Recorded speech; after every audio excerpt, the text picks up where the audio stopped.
দোষে আমার বাবা কাজ করে বাড়ির ফেরার পথে আমার বাবার বিনা দোষে রাস্তা বই আক্রমণ করে স্কুলে জিএপি প্যাক দিয়ে বাড়ি মেয়েরা, পরে আমার বাবার রাস্তা ফলাই মাইরা আবার রাস্তায় কারা মারছে?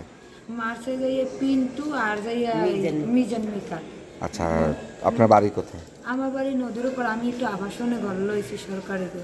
আমার বাবা আয় করতে পারে না, ও তোর মাঝে খাগার একটু নৌকা ভাই ওই দামাগো সংসার চলে।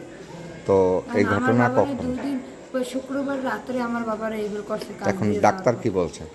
ডাক্তার বলছে হাত অপারেশন করতে, এখন যে হাত অপারেশন করবো আর যারা মারছে হেরা আর আমাকে এই হাসপাতালে আয়ও নাই। আর আমাকে কইছে যে তোমার বাবা অ্যাক্সিডেন্ট হয়েছে, কিন্তু মারছে যে হ্যাঁ কয় নাই। পরে আইয়ে শোনে ইমার্জেন্সিতে ছাড়ে এই সানিচারে জিজ্ঞেসে যে এরে তো মারছে, এ তো অ্যাক্সিডেন্ট হয় নাই। পরে ওই লোকে স্বীকার করছে ছোট একটু মারামারি হয়েছে। পরবর্তীতে তো দেয় এত বড়রা। এখন পায়ের অবস্থা কি? এখন পায়ের অবস্থা, পায়ের ছোট হাড্ডি ফ্র্যাকচার হয়েছে, মানে ভেঙে গেছে। এখন কি সেটা অপারেশন করা লাগবে না ব্যান্ডেজ করলে হবে? এই সারে এটা কিছু কয় না, এখন হাত অপারেশন করতে কইছে। সেই পরিমাণ আর্থিক সাহায্য সহযোগিতা যদি কেউ করে সমাজের বিত্তবান চিকিৎসা করতে পারবেন, তা না হলে আপনার বাবা ধুকে ধুকে ঝালকাঠি সদর হাসপাতালে বেডে কাতরাচ্ছে, এটা হচ্ছে আপনার অভিযোগ।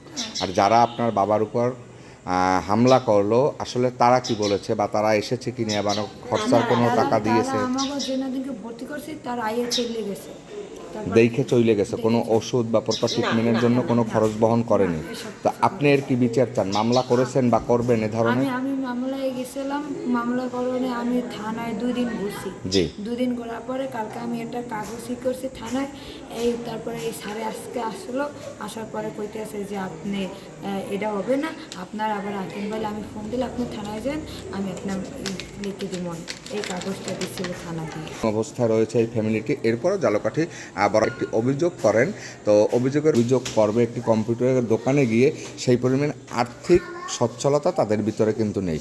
আসলে এই ধরনের একটি পরিবেশ ঝালকাঠি সদর হাসপাতালে ঠিক 14 নম্বর বেডে ধুকে ধুকে কাতরাচ্ছে এবং চিকিৎসার জন্য অনিশ্চয়তার ভিতরে পার করছে তার প্রতিটা সময় এবং ঘন্টা।